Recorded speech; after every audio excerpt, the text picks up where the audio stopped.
Baik, selamat pagi Bapak Ibu sekalian. Selamat datang di seminar Lembaga Demografi. Kita mulai acara. Saya ingin memberitahukan beberapa hal terlebih dahulu bahwa seminar ini kami rekam. Nanti link recording dari rekaman ini apabila dibutuhkan bisa menghubungi panitia dan akan kami kirimkan. Kemudian nanti selama jalannya acara, mohon maaf, mikrofon Bapak Ibu sekalian akan dalam keadaan mati, gitu ya. Kami mati apabila sesi tanya jawab sudah berlangsung. Kami akan nyalakan bagi beberapa pertanyaan melalui fitur chat di bawah layar Zoom, teman-teman. Baik, apakah Bapak moderator sudah siap untuk mulai acara? Siap. Dengar dengan baik saya? Ya, kedengaran baik. Baik, okay, tanpa siap. Berpanjang lebar, sudah ada 20 peserta sejauh ini, 26 peserta sejauh ini. Sudah mulai acara dan saya serahkan kepada Bapak Paksi Walandau selaku Wakil Kepala Lembaga Demografi FEB UI untuk memulai jalannya acara. Oke, terima kasih Kak Dinda. Assalamualaikum warahmatullahi wabarakatuh. Selamat pagi, salam sejahtera bagi kita semua. Terima kasih atas kehadiran rekan-rekan koleha yang berkesempatan hadir di dalam acara seminar reguler Lembaga Demografi Fakultas Ekonomi Bisnis Universitas Indonesia yang saat ini kalau misalnya dilihat posternya sedang Fakultas Ekonomi Bisnis UI sedang merayakan ulang tahun yang ke-70 ya. Di seminar reguler ini diadakan oleh Lembaga Demografi secara berkala untuk topik-topik yang memang sedang in atau sedang mendapatkan perhatian. Pada saat ini kita akan beruntung sekali mendapatkan kehadiran narasumber yaitu Ibu Vida Paradi dan Ibu Rosi Tri Pagiwati. Terima kasih sudah hadir, selamat datang untuk mengisi seminar reguler dengan judul Komunikasi Publik Pemerintah di Masa Pandemi COVID-19. Ya. Jadi mungkin saya bacakan abstraknya untuk melihat karena memang ini sesuatu yang saya tahu dikit-dikit dan ya intinya saya tidak banyak atau banyak belajar dari Bu Vida sampai saat ini tentang komunikasi ini karena saya sering bekerja sama dengan Bu Vida. Jadi ini komunikasi memiliki peranan penting dalam pencegahan dan penanganan pandemi. Berbagai riset yang dilakukan selama pandemi COVID-19 menunjukkan adanya masalah serius pada komunikasi publik pemerintah. Penelitian ini mengkaji bagaimana komunikasi publik dilaksanakan oleh pemerintah Indonesia dan bagaimana pandangan masyarakat, ya, menurut saya ini penting terhadap upaya komunikasi publik pemerintah dalam respon pandemi COVID-19. Ditemukan bahwa pada awal pandemi ada kekosongan informasi atau void yang menyebabkan efek domino terhadap kinerja keseluruhan komunikasi publik pemerintah. Selain itu, komunikasi publik pemerintah fokus pada meningkatkan awareness, tetapi belum secara efektif berujung pada perubahan perilaku. Pendekatan komunikasi publik, pemerintah pusat juga belum memaksimalkan peran dan kapasitas pemerintah daerah dan organisasi masyarakat serta agen-agen perubahan sosial lainnya. Saluran komunikasi yang dipakai juga belum mempertimbangkan aksesibilitas seluruh komponen masyarakat Indonesia. Dan ini menurut saya adalah topik yang sedang in dan saya akan dijelaskan secara lebih menyeluruh dan dalam oleh para narasumber kita. Nah, untuk sementara saya perkenankan saya secara singkat memperkenalkan presenter saya. Kalau ini adalah Bu Vida Paradi senior saya, ya. Kalau ilmu komunikasi saya belajar dari dia, peneliti ejang di Lembaga Demografi FEB UI, staf pengajar tidak tetap di program sarjana komunikasi FISIP UI, Master of Arts dari di Mass Communication dari California State University Fresno. Saat ini juga menjadi konsultan komunikasi dari berbagai instansi pemerintah dan lembaga pembangunan internasional. Lalu kepada Ibu Rosi Tri Pagiwati MA, ini baru pertama kali salam kenal, adalah dosen tetap program sarjana bidang komunikasi di FISIP UI yang juga merupakan alma maternya. Gelar Master of Art diperoleh dari Center for Broadcasting and Journalism, Nottingham Trent University, Inggris, dengan beasiswa Chevening. Selain riset jurnalisme, Ibu Rosi telah terlibat dalam sejumlah penelitian komunikasi, di antaranya literasi media, komunikasi antar pribadi, serta komunikasi transendental. Kurang ngerti, kayaknya menarik yang menjadi minat utamanya. Itu secara singkat, nanti saya rasa kita akan lebih mengenal ketika rekan-rekan atau narasumber kita mempresentasikan seminar ini. Untuk itu saya persilakan Bu Ida atau Bu Rosi untuk langsung memulai. Nanti pada rekan-rekan yang atau Bapak Ibu yang ingin menanyakan bisa mengetik di kolom chat, nanti kami akan melihat. Nanti kalau misalnya ada waktu kita akan bisa juga buka yang sifatnya raise hand, nanti kita beri kesempatan untuk berbicara. Nanti semua akan diatur oleh Bu Ida. Terima kasih. Silakan. Terima kasih Paksi. Selamat pagi Bapak Ibu semua. Assalamualaikum warahmatullahi wabarakatuh. Salam sejahtera bagi kita semua. Mungkin bisa dimulai dengan slide-nya, tolong.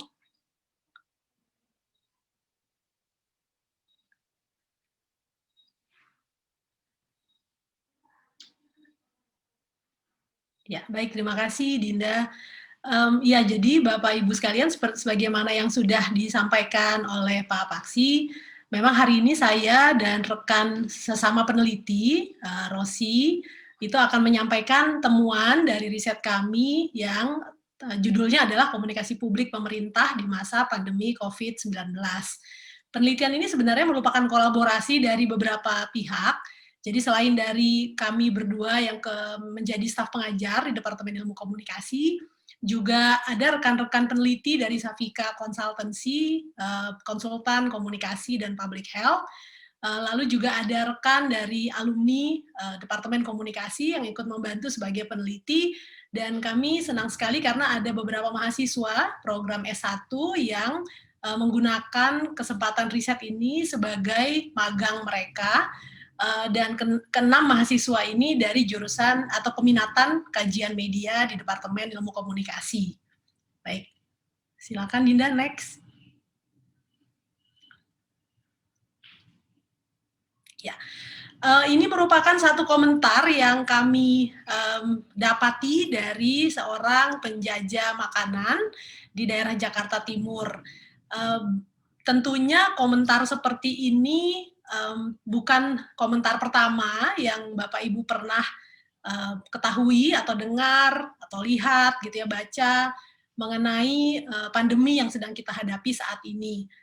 Masih banyak sekali opini-opini yang baik itu tidak percaya bahwa memang pandemi ini ada, atau percaya tapi kemudian tidak yakin bahwa dirinya sebenarnya akan bisa berpotensi terkena atau terinfeksi virus tersebut. Jadi masih banyak sekali kepercayaan-kepercayaan yang sebenarnya merugikan karena keyakinan atau pendapat itu akan mempengaruhi perilaku mereka yang bisa jadi tidak membantu dalam penanganan pandemi saat ini. Oke, next. Silakan selanjutnya. Beberapa penelitian dari awal pandemi terjadi itu sudah menyampaikan keprihatinan sebenarnya terhadap komunikasi publik yang dilakukan oleh pemerintah. Penelitian salah satunya dari FISIP UPN menyatakan bahwa pernyataan-pernyataan pemerintah di media massa itu menciptakan kesan bahwa pemerintah itu kurang berempati, kurang serius, bahkan tidak menunjukkan adanya sense of crisis. Ini disampaikan di bulan Mei 2020, jadi bahkan setelah pandemi berjalan selama kurang lebih 2 bulan, ini pendapat ini masih merupakan hasil riset yang ditemui. Lalu di bulan April ada juga riset yang menyatakan bahwa masih banyak informasi yang keliru dan kurangnya konsistensi ya dari pemerintah yang kemudian memicu interpretasi yang menyesatkan. Nah, berangkat dari keprihatinan beberapa penelitian yang kami lihat, inilah yang mendorong kami kemudian melakukan penelitian atau riset yang saat ini sudah akan kami sampaikan hasilnya. Oke, berikutnya. Kalau kita lihat di media massa, oh ya, saya lupa menjelaskan bahwa penelitian kami ini melihat atau mengamati saluran komunikasi pemerintah yang dari bulan Januari sampai bulan Juni 2020. Nah, di bulan Februari, bahkan setelah banyak negara lain di dunia sudah melakukan sesuatu untuk mencegah lajunya infeksi, itu di Indonesia kita masih menemukan bahwa pejabat-pejabat kita atau orang-orang yang mengambil keputusan di negara ini masih mengeluarkan pernyataan-pernyataan yang seolah-olah menyangkal bahwa virus ini akan masuk ke negara kita. Oke, berikutnya. Sampai bulan Maret pun setelah pada tanggal 2 Maret Presiden mengumumkan kasus pertama, itu masih ada pendapat-pendapat yang ditangkap atau disiarkan oleh media itu yang menunjukkan pernyataan-pernyataan yang seolah-olah menganggap enteng bahwa virus ini akan bahaya dari virus atau pandemi ini, bahwa pandemi ini bisa diselesaikan dengan doa atau bahwa pandemi ini bisa diselesaikan dengan hal-hal yang sebenarnya tidak berdasar gitu ya, tidak punya dasar medis. Oke, baik, berikutnya. Nah, di bulan April ketika pada saat itu sedang terjadi ramainya pembicaraan mengenai mudik, boleh atau tidak, itu bahkan pimpinan di negara ini masih tidak konsisten dalam menyampaikan satu kebijakan yang sebenarnya menyangkut hajat hidup orang banyak gitu ya. Banyak orang menunggu-nunggu ini sebenarnya apa yang boleh, mana yang tidak boleh begitu ya. Jadi memang pesan-pesan yang disampaikan tidak konsisten, lalu berpotensi membingungkan masyarakat dan bahkan bisa menggerus kepercayaan terhadap pemerintah. Karena mereka melihat tidak adanya kesatuan pandangan ya atau keputusan kebijakan dari pemerintah. Baik. Ya, jadi kami melakukan tujuan ini penelitian ini sebenarnya ada 3 tujuan yang kami ingin capai. Satu, kami ingin melihat sebenarnya seperti apa upaya komunikasi publik pemerintah. Kami ingin menganalisis, kemudian juga bagaimana persepsi masyarakat terhadap upaya komunikasi publik tersebut. Lalu kami ingin juga mengusulkan kepada pemerintah untuk menghadapi krisis yang magnitude-nya sebesar pandemi COVID-19 ini, itu sebenarnya model komunikasi apa yang ideal sehingga di masa mendatang ketika ada krisis dengan magnitude yang sebesar ini atau bahkan krisis yang sekelas ini gitu besarnya, itu pemerintah diharapkan sudah bisa merancang suatu persiapan yang lebih baik gitu ya dalam penanganannya ke depan. Itu yang menjadi harapan kami dari melakukan riset ini. Ya. Metode yang kami gunakan itu kualitatif dan kuantitatif. Ada berbagai cara yang kami lakukan, kami melihat kajian yang sudah dilakukan oleh pihak lain, lalu kami juga selama pelaksanaan riset ini juga mendengarkan paparan atau pendapat para ahli, narasumber dalam berbagai seminar daring. Kami juga melihat website apa yang dibuat pemerintah, yang memang resmi dibuat oleh kementerian atau lembaga, dan juga akun media sosial yang didedikasikan memang untuk menyampaikan informasi mengenai COVID-19. Lalu setelah ada website covid19.go.id yang mulai aktif tanggal 18 Maret, itu di situ juga tiap hari diupdate ada satu laman yang khusus mengeluarkan siaran pers. Itu juga kemudian kami jadikan sebagai salah satu data untuk penelitian ini. Kemudian kami melakukan wawancara mendalam selama bulan Juli kepada 10 narasumber dari berbagai unsur, dari pemerintah, akademisi, media, lalu komunitas, dan lembaga internasional, semuanya adalah pihak-pihak yang memang terlibat, baik secara langsung maupun tidak langsung, dalam penanganan pandemi ini. Lalu bulan September kemarin, pengumpulan data kami tutup dengan melakukan survei daring yang sudah melibatkan 1.200 lebih responden berusia 18 tahun ke atas.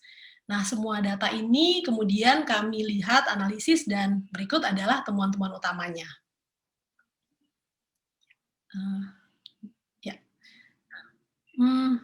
Kami melihat bahwa proses sosialisasi dan edukasi yang dilakukan oleh pemerintah kepada masyarakat itu dimulainya sudah terlambat ya, terlambat terutama dibandingkan dengan negara-negara lain yang bahkan negara tetangga kita yang sebenarnya sudah melakukan beberapa langkah-langkah persiapan. Jadi setelah kasus pertama dikonfirmasi dan diumumkan oleh Presiden pada tanggal 2 Maret, barulah pemerintah melakukan sosialisasi dan edukasi kepada masyarakat. Jadi ada waktu yang sebenarnya terbuang karena sebenarnya dunia sudah mulai alert terhadap permasalahan ini sejak bulan Januari. Tetapi pemerintah terlambat menanggapinya dan baru melakukan edukasi setelah dikonfirmasi kasus positif pertama. Dalam jangka waktu Januari sampai Juni, itu setidaknya ada kita bisa mengamati ada perubahan yang terjadi ya dalam pesan yang disampaikan oleh pemerintah. Jadi di awal Januari Februari itu waspada corona, kemudian di bulan Maret itu ketika akhirnya ada kasus positif, pemerintah mulai mengeluarkan pesan-pesan yang mengajak kita melawan COVID-19, lalu kemudian di bulan Mei setelah bisa jadi pemerintah menyadari bahwa pandemi ini ternyata tidak mudah gitu ya dilawan, kemudian ada lagi pesan-pesan yang disampaikan yang sifatnya mengajak kita berdamai dengan COVID-19. Lalu disitulah pemerintah mulai mengeluarkan istilah new normal yang juga ternyata mendapatkan reaksi yang tidak diharapkan dari masyarakat. Bisa jadi karena memang pemahaman new normal itu sendiri, pertama itu bahasa asing, kemudian yang kedua ada kata-kata normal, sehingga orang yang sudah beberapa bulan merasakan tekanan harus di rumah saja, tidak bisa bekerja, dan lain-lain, sehingga merasakan bahwa kata-kata normal itu adalah ajakan untuk kembali ke situasi normal. Dan ini banyak kami amati kasus di mana kemudian itu malah menyebabkan masyarakat menjadi lengah terhadap ancaman pandemi. Sekarang pemerintah sudah menggunakan istilah yang bersatu lawan COVID, dan itu digunakan cukup konsisten oleh pemerintah, tapi itu sesudah riset ini atau periode riset ini atau pengumpulan data kami lakukan. Jadi bisa kita lihat betapa pemerintah sebenarnya menyesuaikan, melakukan adaptasi terhadap situasi yang ada gitu ya, dengan mengeluarkan pesan-pesan yang fokusnya juga disesuaikan. Kami membagi temuan ini menjadi beberapa hal. Pertama, kami melihat struktur dan proses komunikasi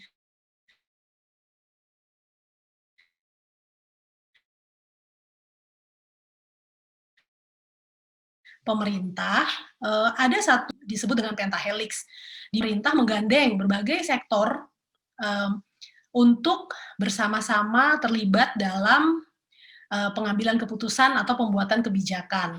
Disebut pentahelix karena sektor yang terlibat itu ada 5 ya, ada pemerintah sendiri, lalu sektor swasta, media massa, akademisi atau pakar, dan kemudian komunitas atau perwakilan dari masyarakat.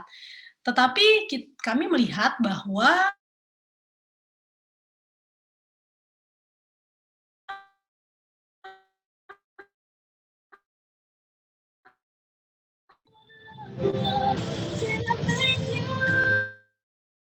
dalam beberapa masih terdapat ego sektor KL dengan yang lain. Lalu kemudian pernyataan yang mereka sampaikan di media massa bisa berbeda-beda. Lalu kalau ketika kami berbicara dengan beberapa narasumber juga terlihat terlihat keprihatinan yang sama gitu, bahwa pemerintah itu bekerja masih bidang atau tupoksinya masing-masing, padahal untuk krisis sebesar pandemi ini tentunya diperlukan pendekatan yang multisektoral. Kemudian kami juga melihat bahwa pendekatan komunikasi yang digunakan oleh pemerintah itu terutama selama waktu yang kami lakukan penelitian ini ya, pengumpulan data, itu lebih ke pendekatan komunikasi krisis atau PR ya, atau public relations. Sehingga yang dikedepankan adalah hal-hal yang positif.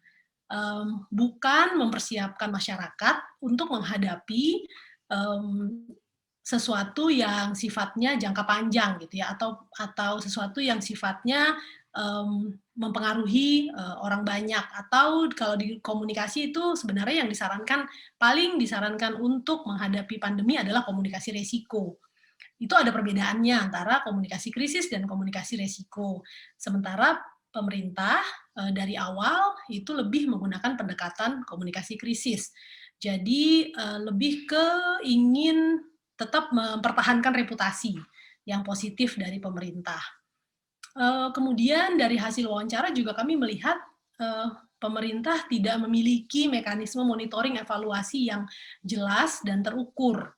Sehingga kegiatan-kegiatan yang dilakukan itu tidak memberikan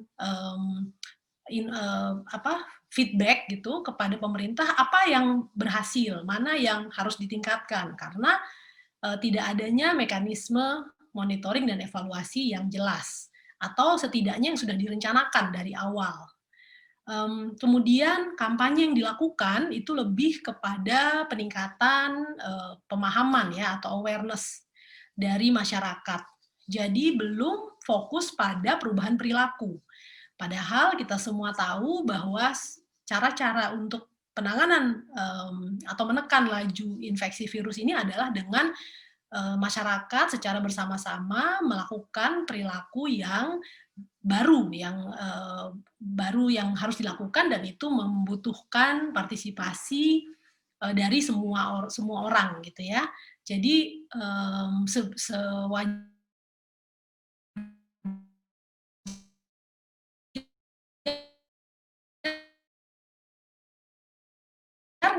perubahan perilaku itulah ya. Ketika kami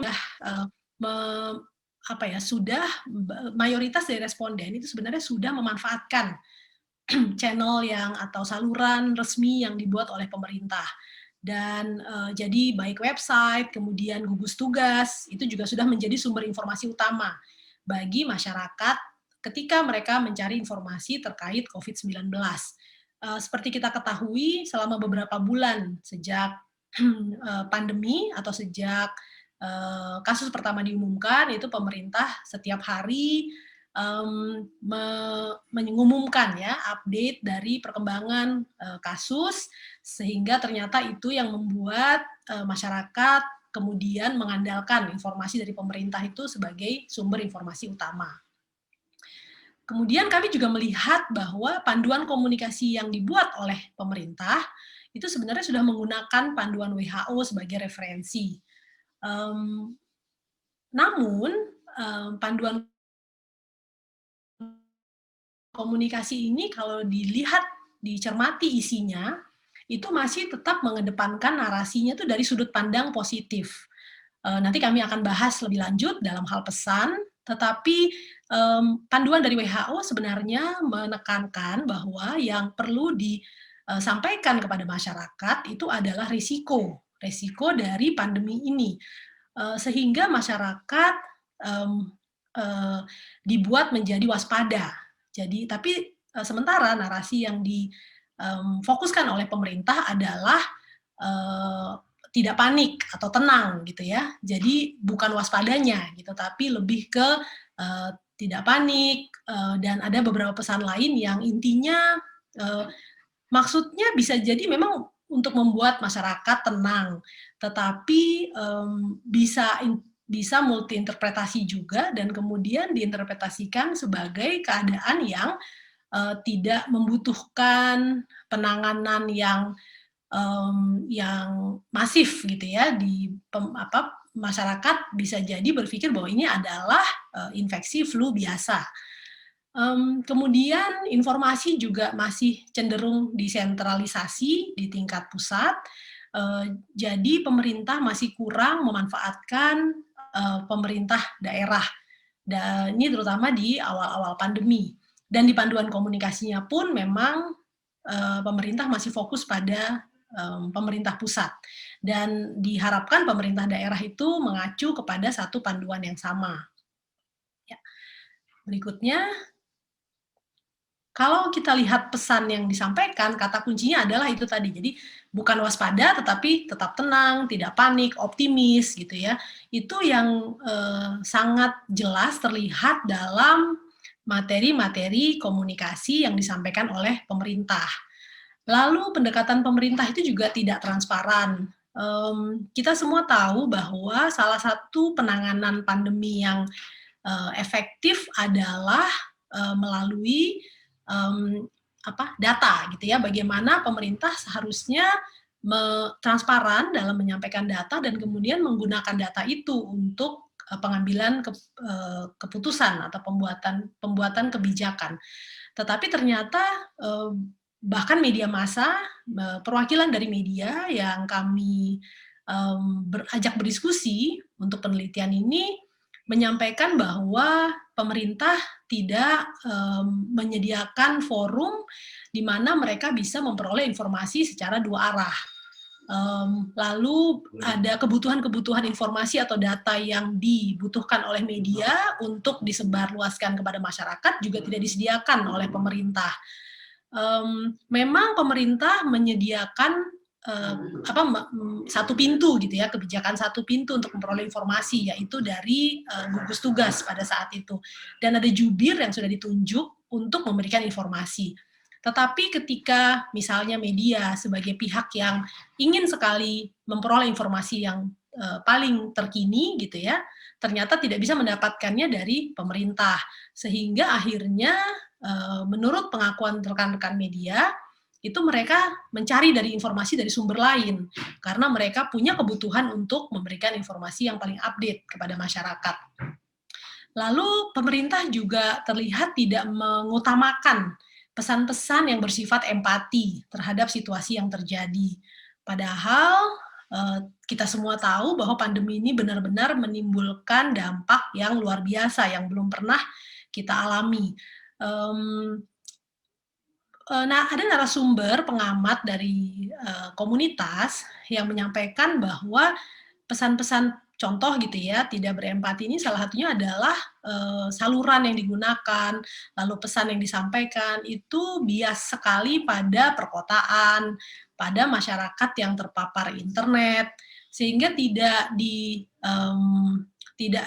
atau kuranglah upaya yang dilakukan untuk menjangkau masyarakat yang di pelosok Indonesia. Kemudian masyarakat dari kelompok rentan atau marginal seperti orang-orang dengan disabilitas, kemudian orang-orang lansia gitu ya, itu menunjukkan bahwa pemerintah tidak sensitif terhadap kebutuhan mereka. Ada juga narasumber yang berpendapat bahwa pemerintah mengabaikan sains dengan mengeluarkan pernyataan-pernyataan yang tidak evidence based seperti itu. Bahkan ada beberapa pakar yang merasakan sudah berupaya maksimal memberikan informasi kepada pemerintah atau opini yang memang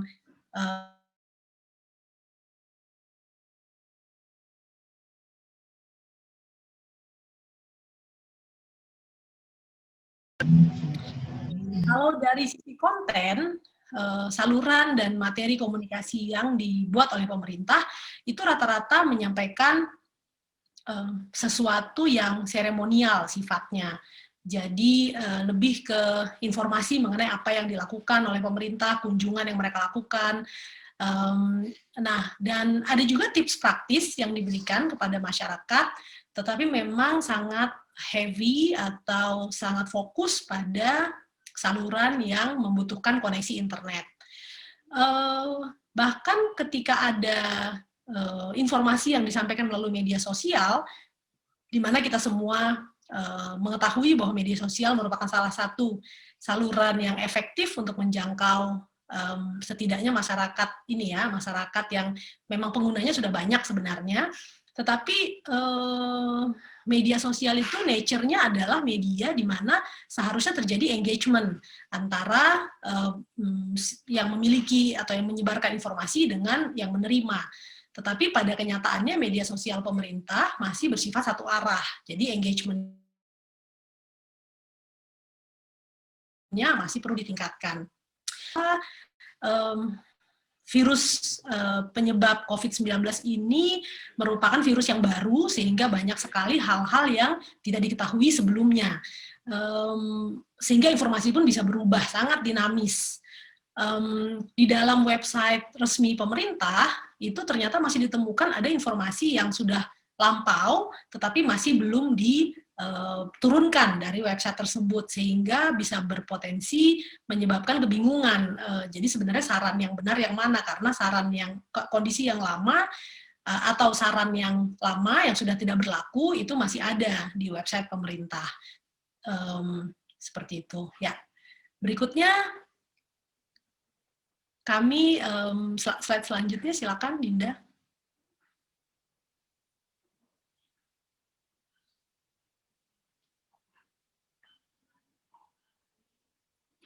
Bisa slide selanjutnya?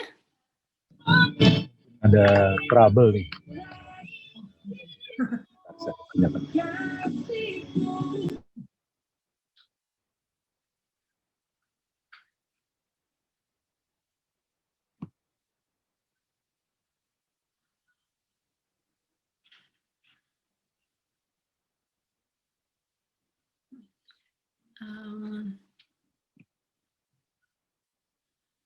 Dinda bisa slide selanjutnya?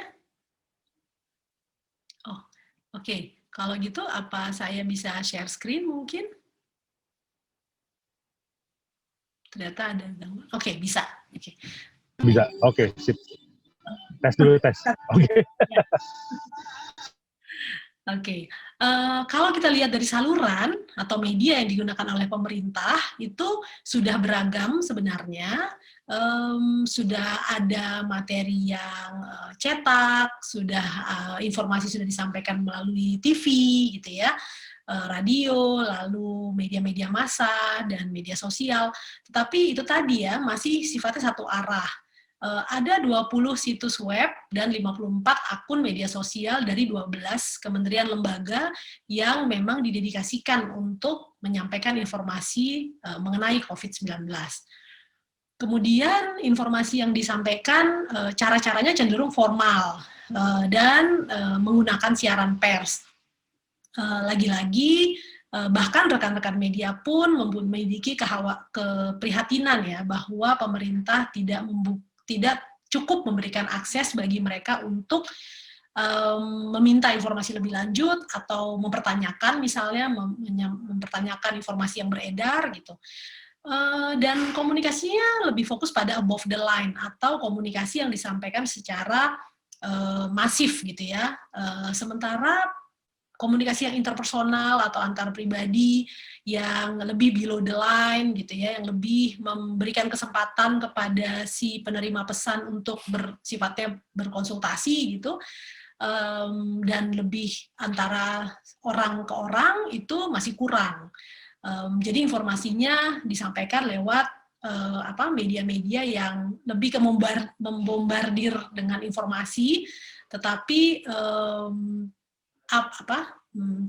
resources yang ada di lapangan yang sebenarnya lebih dekat dengan masyarakat itu kurang diberdayakan untuk bisa menyampaikan informasi yang tepat gitu kepada masyarakat.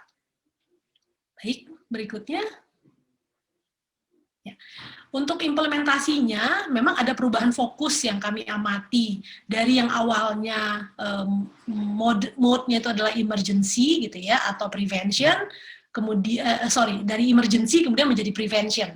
Jadi yang awalnya lebih ke alert gitu, kemudian mulai mengarah kepada upaya-upaya prevensi, pencegahan. Kemudian dari yang komunikasi krisis lebih mempertimbangkan reputasi dari pemerintah gitu ya. Kemudian sudah menjadi mengarah kepada komunikasi risiko.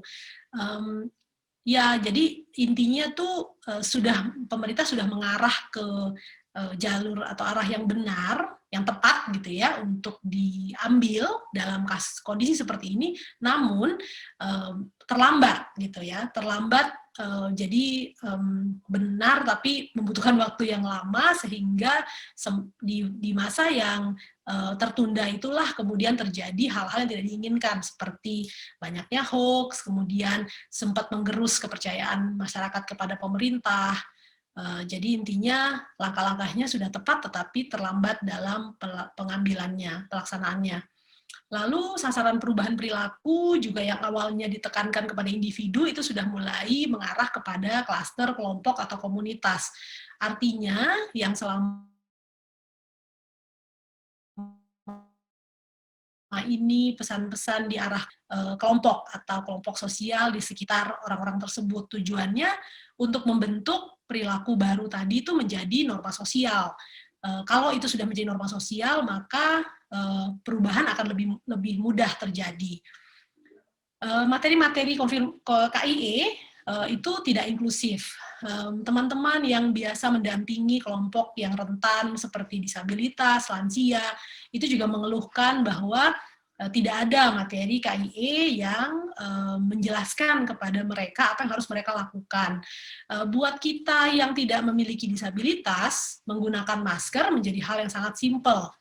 Tetapi ketika ada teman-teman yang dengan kursi roda misalnya, atau bahkan tidak punya tangan, itu kan juga perlu dipikirkan bagaimana mereka bisa melakukan langkah-langkah preventif dengan hambatan-hambatan yang mereka hadapi.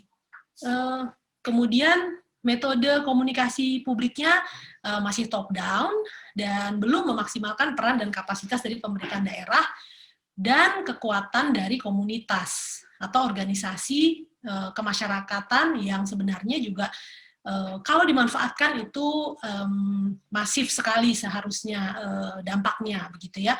Organisasi keagamaan misalnya tanpa mendapatkan tanpa perintah atau permintaan dari pemerintah, itu mereka sudah bergerak gitu dengan sendirinya. Dan yang mereka lakukan itu, mereka punya massa yang sangat besar gitu ya, dan mereka dipercaya sekali oleh massanya. Tetapi mereka tidak digandeng oleh pemerintah, terutama di awal-awal. Padahal kalau mereka digandeng, mereka sudah punya modal untuk menjadi agent of change gitu ya di kalangan masyarakat. Oke, berikutnya. Ini adalah beberapa hasil survei yang kami tampilkan. Kalau dilihat di sini, ketika kami bertanya kepada responden, itu persepsi terhadap pesan pemerintah itu dalam beberapa poin itu responden banyak yang lebih banyak yang tidak setuju atau kurang setuju terhadap ketika disampaikan bahwa apakah pemerintah Indonesia telah memberikan informasi yang terbuka, transparan, itu lebih banyak atau lebih dari setengah itu menjawab tidak setuju. Kemudian ketika ditanyakan apakah pemerintah telah memberikan informasi yang akurat mengenai penanganan pandemi, itu juga lebih banyak yang tidak setuju. Apakah pemerintah telah memberikan informasi yang tepat waktu, itu juga banyak yang tidak setuju. Intinya dalam upaya komunikasi yang dilakukan pemerintah, itu lebih banyak yang berpendapat bahwa pemerintah belum maksimal dalam penanganannya. Bahkan belum maksimal juga ketika mengkomunikasikan upaya 3T yang sebenarnya disarankan itu adalah tindakan yang disarankan untuk mengatasi pandemi ini. 3T itu adalah testing, tracing, dan treatment. Berikutnya, ketika kami bertanya mengenai siapa sih yang sebenarnya diharapkan oleh masyarakat untuk menyampaikan informasi terkait COVID-19, itu paling banyak menjawab adalah aparat atau instansi pemerintah. Jadi di sini sebenarnya terlihat bahwa pemerintah sangat diharapkan oleh masyarakat, tetapi dipandang belum mampu untuk menjadi penyampai informasi yang dipercaya kemampuannya atau kemudian menjadi penyampai informasi yang akurat gitu ya. Lalu nomor 2 itu tenaga kesehatan. Itu adalah persepsi dari responden.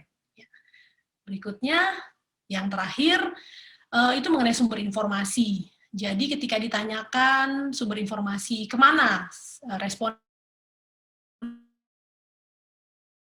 mencari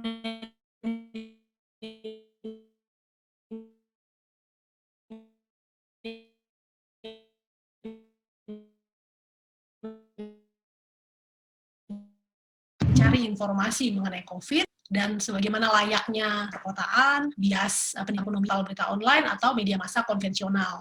Itulah yang menjadi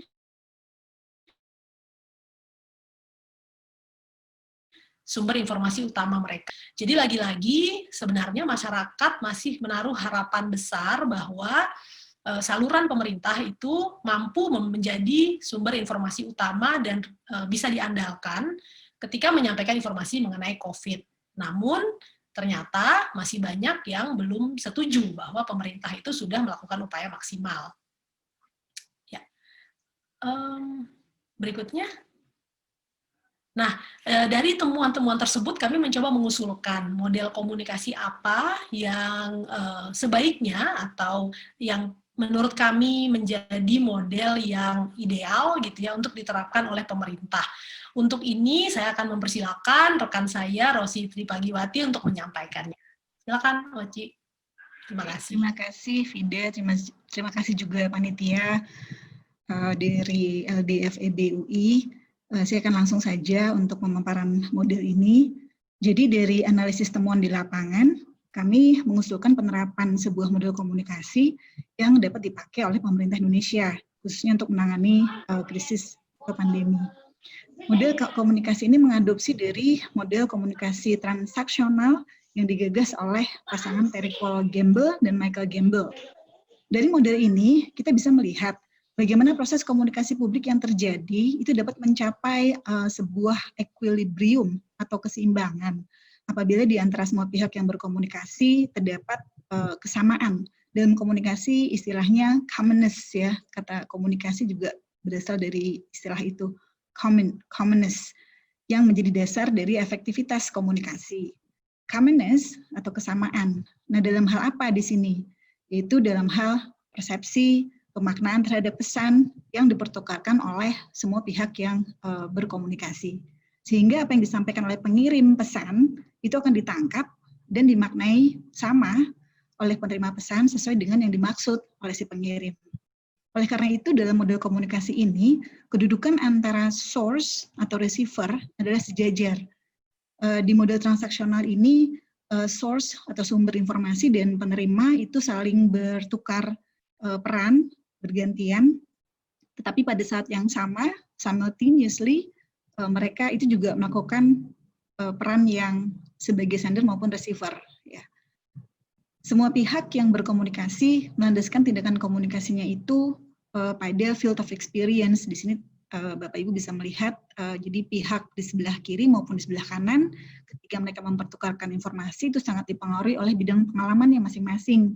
Yang termasuk di sana adalah pengalaman masa lalu, budaya, juga bahasa. Nah, kunci keberhasilan komunikasi itu terletak pada area yang beririsan di antara dua pihak yang saling mempertukarkan pesan ini. Semakin besar areanya, maka semakin tinggi derajat kesamaan atau pemahaman terhadap pesan yang dipertukarkan. Nah, itu yang menjadi titik temu sebetulnya antara apapun yang disampaikan oleh pemerintah dengan masyarakat atau antara pemerintah pusat dengan pemerintah daerah. Boleh kita ke slide berikutnya, Mbak? Ya, nah selanjutnya ada 3 hal yang menjadi pertimbangan dalam rekomendasi usulan model ini. Dan ini disesuaikan dengan di negara kita. 3 hal itu adalah 1, prinsip otonomi daerah, yang kedua soal transparansi, dan yang ketiga anonimitas. Otonomi daerah itu bicara tentang hak, wewenang, dan kewajiban daerah otonom untuk mengatur dan mengurus sendiri urusan pemerintah dan kepentingan masyarakat setempat dalam kerangka sistem NKRI. Dan ini sesuai sama Undang-Undang Republik Indonesia Nomor 23 Tahun 2014 tentang pemerintahan daerah. Kalau soal transparansi, maka itu menyangkut soal akuntabilitas dalam pelaksanaan roda pemerintahan. Berhubungan dengan komunikasi publik, maka informasi yang disampaikan itu mestinya terbuka, jelas, dan dapat dipertanggungjawabkan. Lalu prinsip yang ketiga soal anonimitas. Kenapa anonimitas? Ini kaitannya dengan soal perlindungan terhadap kebebasan berpendapat. pada konteks masyarakat kita, anonimitas itu jadi hal yang relevan ketika orang memberi pendapat, karena kita ini masih menganut sistem hierarki yang sangat kental dan mengakar, dan seringkali proses penyampaian saran atau kritik itu justru mendatangkan serangan balik. Jadi secara umum masyarakat kita itu masih menganggap perbedaan pendapat atau debat secara terbuka itu sebagai sesuatu yang tidak diterima, tidak baik, dan bahkan berpotensi memecah persatuan. Boleh next model. Ya. Nah, selain mempertimbangkan ketiga prinsip tersebut, kami juga melakukan beberapa penyesuaian supaya lebih mencerminkan apa yang terjadi di lapangan, apa yang terjadi di realita kita. Pertama adalah warna pada panah yang melengkung, itu adalah feedback atau umpan balik, itu memiliki makna yang beda. Warna putih, feedback dari pemerintah pusat, maksud saya dari pemerintah kepada masyarakat, itu menunjukkan transparansi. Jadi harusnya informasi itu sifatnya transparan. Sedangkan kalau pada slide yang berikutnya, warna hitam, slide yang sebelumnya maksud saya, warna hitam atau feedback respon dari masyarakat kepada pemerintah itu mendorong supaya komunikasi yang dilakukan sifatnya anonim. Jadi tidak membuka identitas siapa yang mengatakan atau siapa yang menyampaikan pendapat, tapi orientasinya adalah pada pengumpulan informasi dan data. Nah, pada model komunikasi ini kita juga bisa melihat kemungkinan adanya apa yang disebut komunikasi dalam komunikasi. Di tataran makro yang besar antara pemerintah dengan masyarakat di satu sisi dan di sisi yang lain, kita lihat bahwa pemerintah itu kan terdiri dari beragam ya. Ada pemerintah pusat, pemerintah daerah, lalu pemerintah sendiri juga terdiri dari puluhan, bahkan mungkin ratusan kementerian dan lembaga. Dan di setiap struktur kelembagaan kementerian, itu juga ada sejumlah bagian, baik secara vertikal atau horizontal. Nah, artinya proses komunikasi itu sangat-sangat dinamis, sangat-sangat kompleks. Dalam konteks penelitian ini, intensitas dan sinkronisasi antara pemerintah pusat dan daerah itu jadi sesuatu yang penting, tapi sekaligus juga jadi titik lemah yang bisa menghambat penanganan pandemi COVID-19 ini. Boleh ke next slide. Jadi, maaf, itu slide yang sama. Jadi kita melihat model komunikasi antara pemerintah dan masyarakat yang mengikuti asas transparansi dan anonimitas, maka pada model komunikasi publik antara pemerintah pusat dan daerah, mestinya yang anonimitas itu diabaikan. Supaya apa? Supaya apa yang disampaikan antara pemerintah pusat dan daerah itu sinkron. Jadi tahu siapa yang menyampaikan, tahu siapa yang bertanggung jawab dalam pengiriman pesan itu, akuntabilitasnya tercapai, tidak hanya sekedar penyampaian data tanpa mengetahui sumbernya ini dari lembaga atau dari bagian yang mana di pemerintahan. Dan kalau kita melihat area persinggungan, bidang pengalaman atau field of experience di dalam model komunikasi ini, maka besarnya irisan lagi-lagi menandakan bahwa semakin tingginya probabilitas kesamaan pemahaman antara pesan yang terhadap pesan yang dipertukarkan antara kedua belah pihak. Nah, potensi irisan antara pemerintah daerah dan kepada masyarakat itu secara empiris tentu lebih besar daripada irisan antara pemerintah pusat ke masyarakat. Asumsinya adalah bidang pengalamannya pemerintah daerah kan lebih dekat atau lebih sesuai sama masyarakat lokal ketimbang kalau pemerintah pusat. Dan oleh sebab itu, sebelum memastikan bahwa komunikasi publik itu berjalan baik, maka perlu dipastikan bahwa komunikasi antara pemerintah pusat dan pemerintah daerah itu mestinya lebih solid, lebih satu suara. Apa yang disampaikan oleh pemerintah pusat pada masyarakat itu mestinya juga diselaraskan dengan kondisi masyarakat di tiap daerah, dan ini memerlukan sinergi dengan pemerintah daerah. Sementara itu paparan dari saya, dan dengan demikian sudah cukup selesai. kecuali kalau Mbak Vida mungkin mau menambahkan sesuatu. Kalau tidak, saya kembalikan ke moderator, Kak Paksi, silahkan.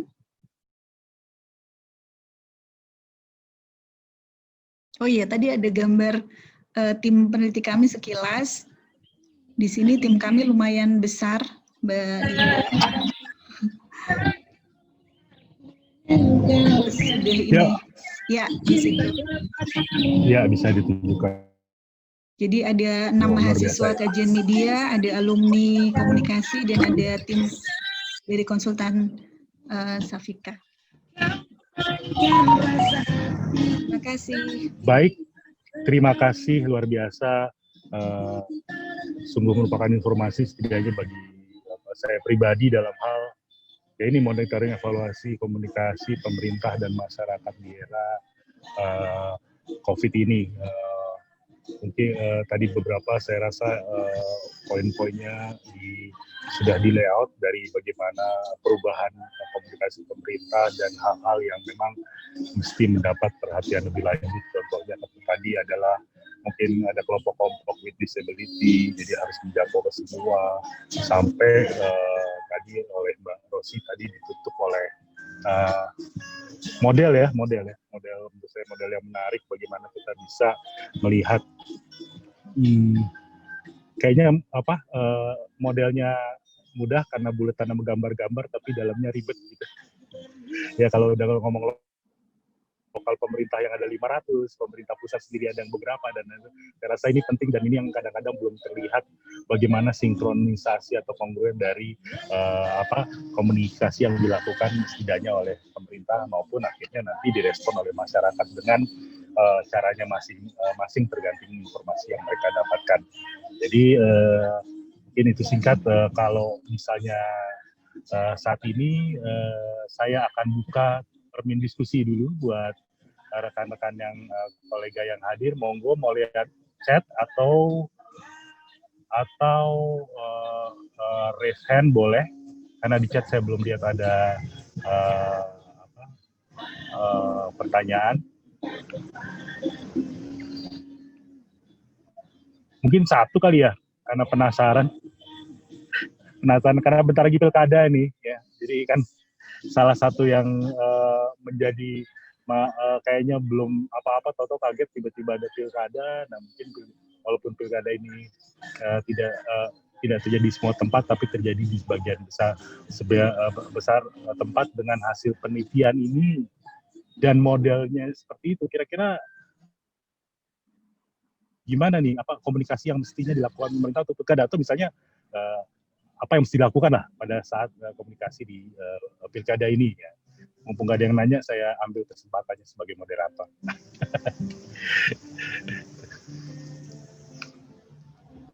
Iya, kalau gimana Bu?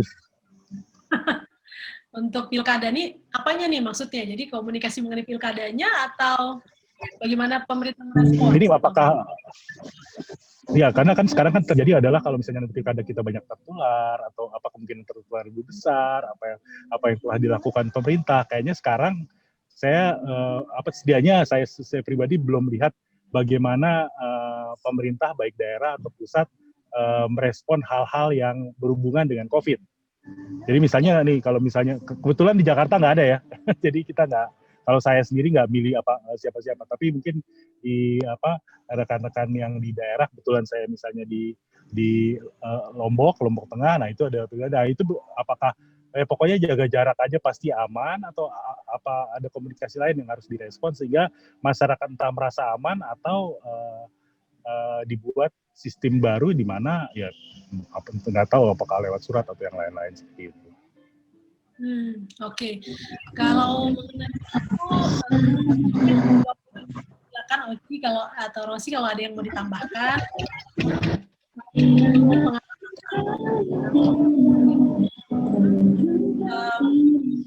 Jadi panduan itu mereka punya gitu ya dalam yang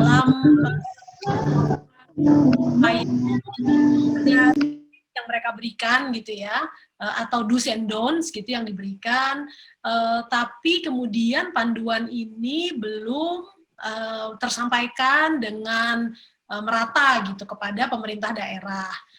Lalu koordinasinya selama ini kan melalui Satgas ya. Jadi Satgas itu kan sudah sampai level kabupaten, kota, bahkan ada yang di level desa. Mekanisme itu yang belum dimanfaatkan juga secara optimal gitu. Jadi saat ini jadi semua orang kan memang tidak pernah mengalami kejadian serupa ya, sehingga tidak punya referensi. Seharusnya yang dilakukan pemerintah adalah kemudian menyampaikan panduan khususnya dalam berkomunikasi, apa yang harus disampaikan, kemudian bagaimana menyikapi ketika ada permasalahan di lapangan misalnya. Nah, panduannya itu belum sedetil itu gitu. Jadi panduannya masih sifatnya sangat umum, kemudian masih mengatur proses komunikasi di tingkat pusat gitu ya. Jadi belum sampai ke daerah. Kemudian misalnya seperti panduan dalam hal materi komunikasi, materi KIE. Ketika kami bertanya kepada pemerintah, mereka menyampaikan bahwa pusat itu membuatkan materi KIE, tapi kemudian menyerahkan kepada masing-masing pemerintah daerah untuk menyesuaikan gitu. Nah, menyesuaikan sesuai dengan konteks lokal.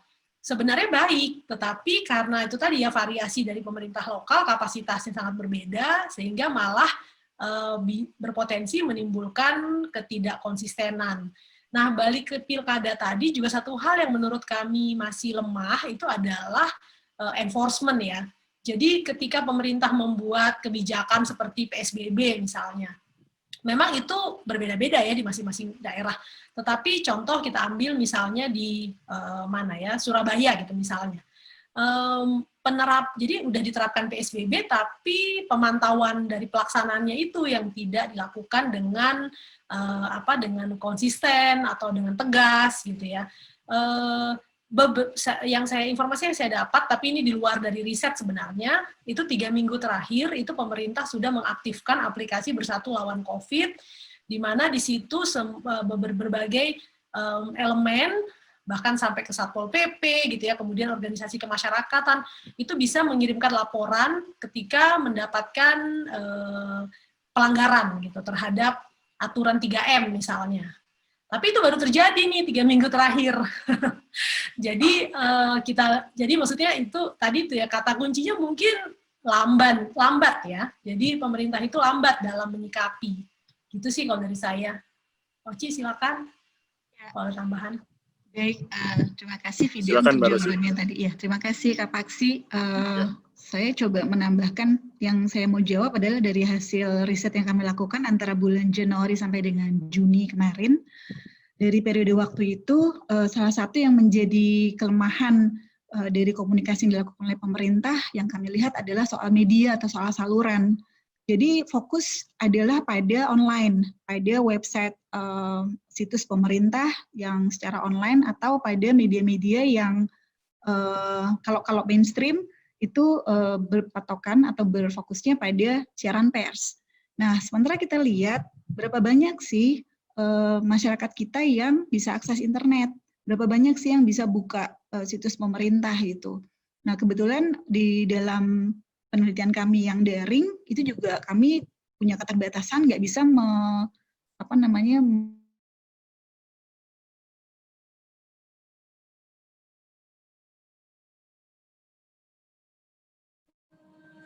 Halo, mungkin lag ya, pas saya yang lag.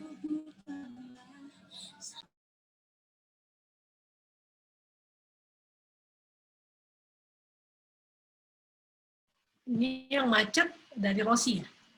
Iya kayaknya ya, karena aku bisa lihat Mbak Vida gerak-gerak, tapi Mbak Rosi freeze. Ya nggak apa-apa, nanti kita lanjutkan. Kebetulan nih ada pertanyaan dari kolom chat.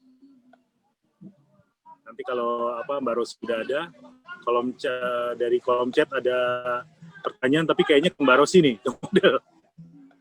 yaitu tentang elaborasi irisan kesamaan field of experience itu. Kira-kira gimana ilustrasinya mungkin ya?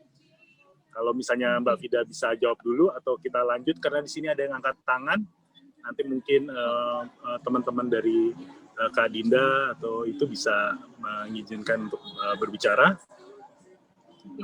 Kalau gitu mungkin boleh nanti ya kita tunggu Rosi dulu untuk menjelaskan model. Nah ini, ya, nah, ini pertanyaan dari WR Bulan, ya, Mbak, saya asumsinya Mbak, ya, Mbak WR Bulan.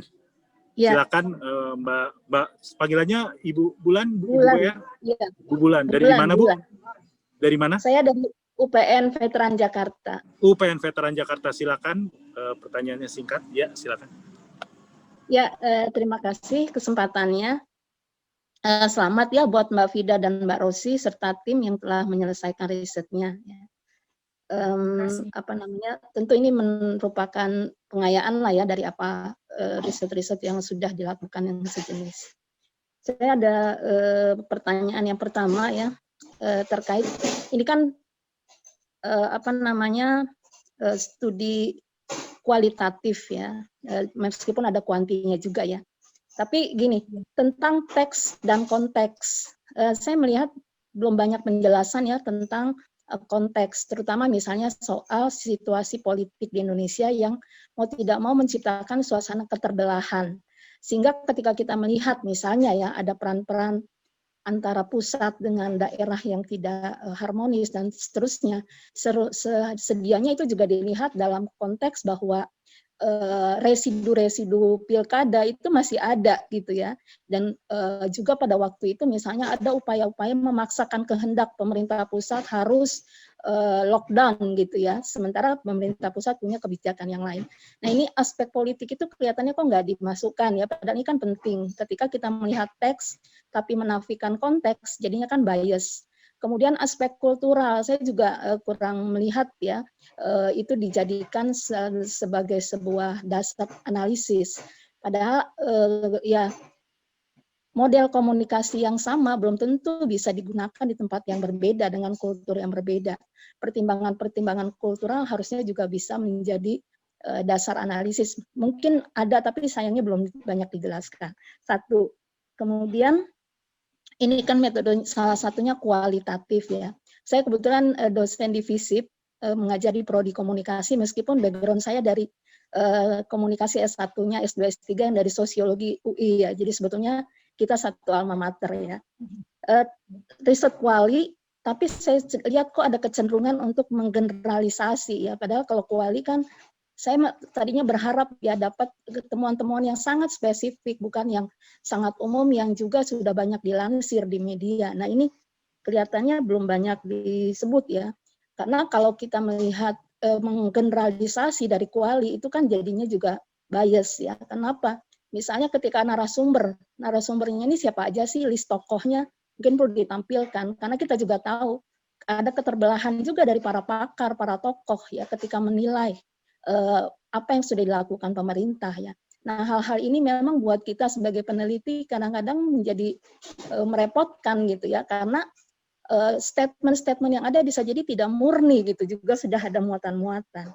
Dan terakhir ya soal pilkada, saya juga melihat salah satu contoh aja ya, bagaimana ketika orang bicara pilkada sebagai klaster baru, tapi tidak bicara demo sebagai klaster baru juga gitu ya.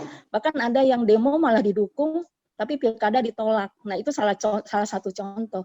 Nah kalau misalnya pilkada enforcement, sedikit lagi, demo pakai enforcement akan dianggap melanggar HAM gitu. Itu contoh-contohnya saja. Terima kasih. Oke, terima kasih. Langsung saja nanti mungkin Bu Vida jawab, nanti Bu Rosi yang tentang apa yang di chat itu tentang apa pepotongan itu antara field of experience. Silakan Bu Vida. Terima kasih Bu Bulan. Jadi tadi masukannya ya sama feedbacknya terhadap dan pertanyaannya terhadap riset kami. Memang ada beberapa keterbatasan ya dari penelitian ini, salah satunya dalam periode yang kami analisis. Analisis kami itu memang dibatasi pada bulan Juni sampai dari Januari sampai Juni. Nah, sementara situasi itu perkembangannya pesat sekali, sehingga ada beberapa fenomena gitu ya atau situasi terkini yang memang luput dari cakupan riset kami. Satu, jadi kayak semacam pilkada, demo itu juga belum pada saat riset itu tidak tercakup. Lalu kalau mengenai konteks itu memang pengamatan Ibu dan harusnya kita mempercaya ya riset ini keterbatasan ya dari ekspertis kami. Jadi kalau soal situasi politik, nah fokus dari sebenarnya ketika kami melakukan analisis, kami coba menggunakan standar internasional yang memang sudah dibuat dan kemudian digunakan di banyak negara sebagai panduan komunikasi, yaitu panduan komunikasi resiko dan pelibatan masyarakat dari WHO. Nah, jadi kami berusaha melihat upaya atau komunikasi pemerintah itu seberapa banyak ya sudah mengadopsi gitu atau mengikuti panduan yang sudah ditetapkan. Nah, ternyata untuk unsur tersebut, untuk faktor itu juga masih banyak gitu ya kekurangannya. Lalu kalau bicara soal konteks politik itu juga dalam diskusi kami, satu lagi mungkin hal yang perlu ditekankan adalah dalam kesempatan ini sebenarnya memang kami memutuskan untuk memaparkan gagasan-gagasan gitu ya. Jadi bukan temuan keseluruhan gitu, tapi gagasan atau key findings lah yang kami temui, dan itu memang kami fokuskan pada komunikasinya gitu ya. Jadi nanti mungkin Mbak Rosi bisa menambahkan aspek kultural itu juga memang satu hal yang ini gini. Kami melakukan analisisnya itu memang fokus pada itu tadi ya, struktur dan pesan. Jadi lebih ke istilahnya ya, lebih ke infrastruktur dari komunikasi dari pemerintah dan bagaimana mereka melaksanakannya. Jadi bisa jadi yang tadi Ibu sampaikan itu memang menjadi keterbatasan ya dari riset ini. Oke, mungkin tadi Rosi mendengarkan keseluruhan pertanyaan ya dari Bu Bulan untuk mungkin bisa menambahkan. Saya out dari forum, iya, minta maaf karena koneksinya tiba-tiba putus, jadi saya tethering dari HP sekarang. Saya nggak begitu ngikutin ketika bicara konteks-konteks ini, maksudnya gimana? Ya, jadi ya tadi mungkin singkat aja. Boleh saya jelaskan ya, Kak Paksi ya? Ya, jadi untuk silakan. Ya, yang tadi mungkin bisa ditambahkan tuh mengenai teks dan konteks. Jadi bagaimana kita menganalisis teks tapi disesuaikan dengan konteks, terutama politik dan budaya. Kemudian yang kedua tadi kesan yang ditangkap oleh Ibu Bulan yaitu bahwa ini riset kualitatif fokusnya, tetapi ada upaya kecenderungan untuk menggeneralisasi. Itu sih. Kemudian juga tadi soal model ya, bagaimana variasi yang ada itu bisa bagaimana model ini bisa diterapkan dalam kondisi yang sangat variatif gitu.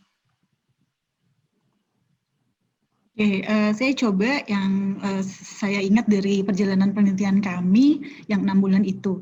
Jadi landasannya dulu adalah ketika kami bikin ini, itu karena ada kehebohan, bahkan semacam ketidakpercayaan kepada masyarakat yang muncul di media-media mainstream dan juga di media sosial ya. Jadi orang bingung cari informasi kemana. Terus sementara dari pemerintah seperti banyak hal-hal yang ambigu yang menimbulkan kebingungan. Jadi kami pengen tahu gitu ya, apa sih sebenarnya yang terjadi. Jadi berangkat dari situ kami tidak berpikir soal konteks-konteks budaya atau subculture yang lebih spesifik, tapi kita melihat secara general. Lalu kemudian soal teks atau narasi pesan. Ketika melakukan analisis, kami juga sebenarnya melakukan analisis terhadap press release yang dilakukan oleh pemerintah. Itu resources kami terbatas sehingga tidak sampai pada masuk ke analisis wacana ya secara mendalam. Jadi kita hanya melihat gambaran umum, terutama dari judul-judul siaran pers yang dibuat oleh pemerintah dalam kurun waktu itu. Kesimpulan kami dapat adalah sama dengan yang sudah dipaparkan, kecenderungannya adalah positif, membuat masyarakat tenang dan bahwa semangat semua bisa menghadapi pandemi ini. Lalu kalau untuk konteks yang politik juga itu belakangan ya, setelah Juli, Agustus baru kan muncul isu-isu bahwa ini pilkada bagaimana, akan tetap atau seterusnya. Sementara yang pilkades ya ditunda itu kami jadi luput dari melihat analisa ke arah sana.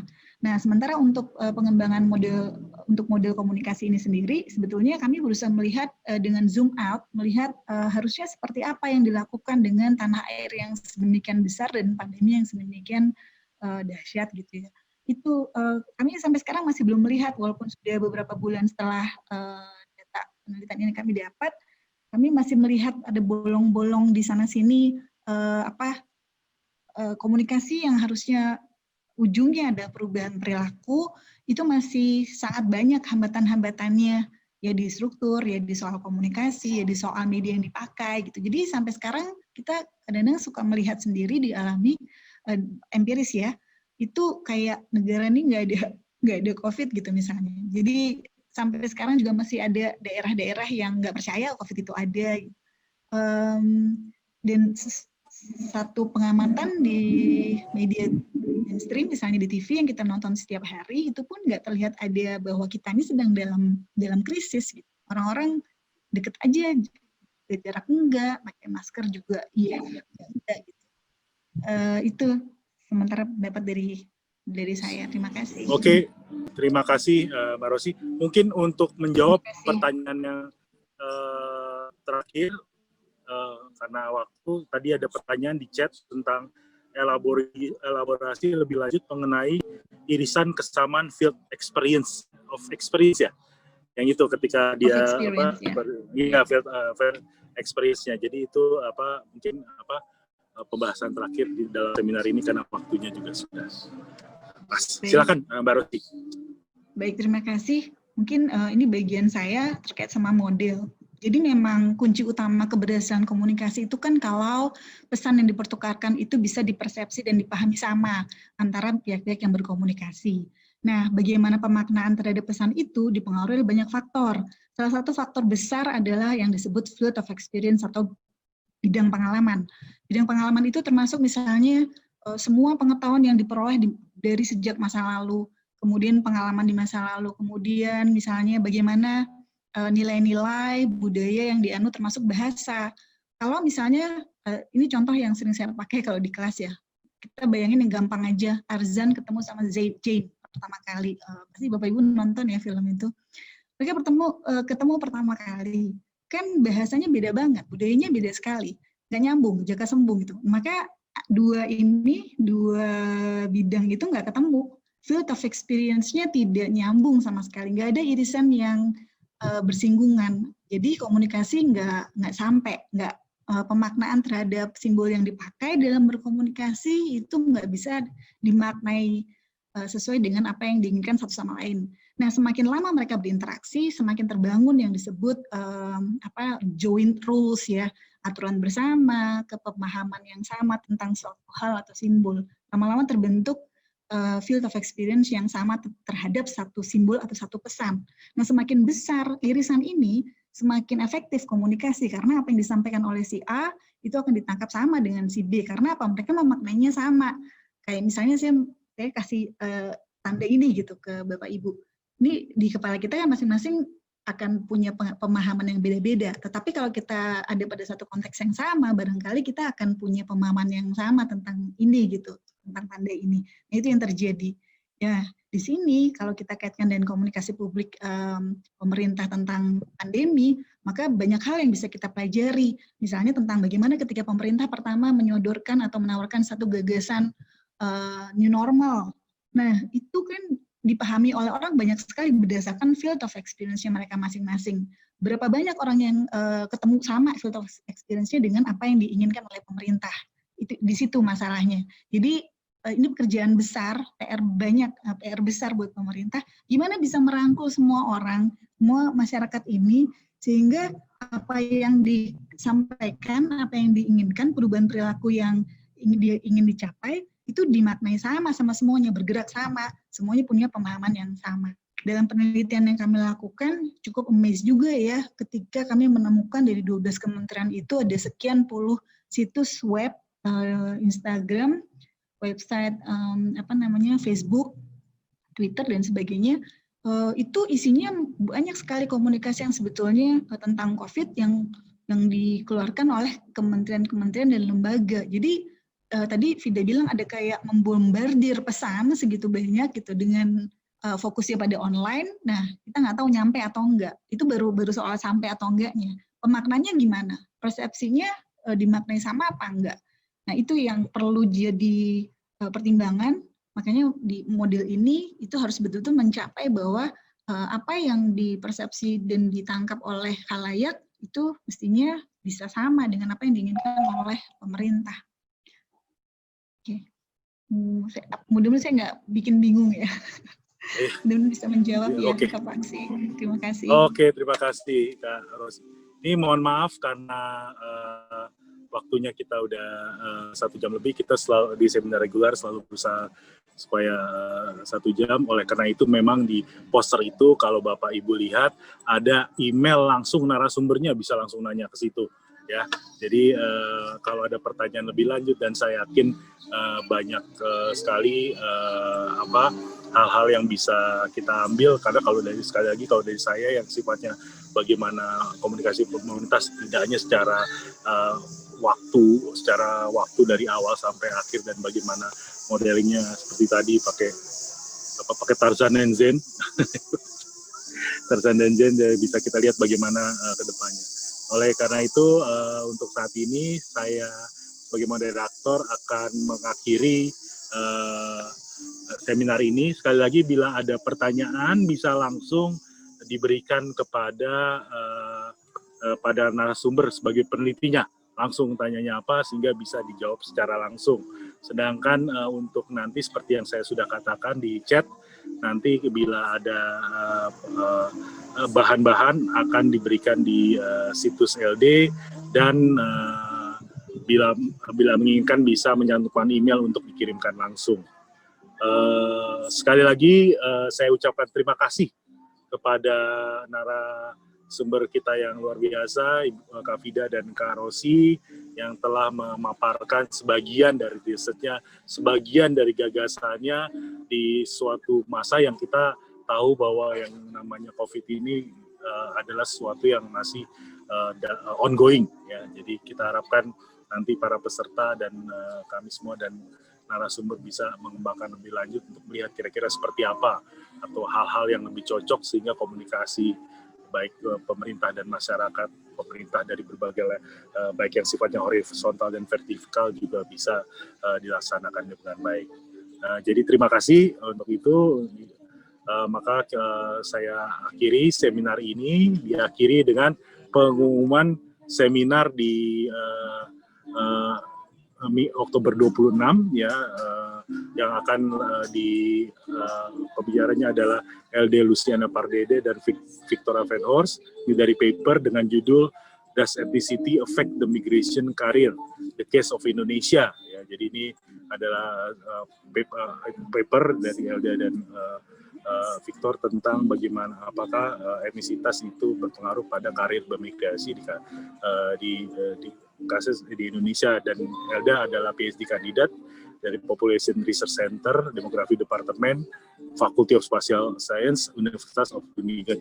Ya, jadi di sini bisa dilihat dari posternya tentang ada Minangkabau, Betawi, Madus dan lain-lain, bagaimana etnisitinya berpengaruh pada karir migrasi. Dengan pengumuman itu maka saya akhiri acara ini. Oleh karena itu saya terima kasih sekali lagi dan sampai jumpa di kesempatan yang lain. Terima kasih.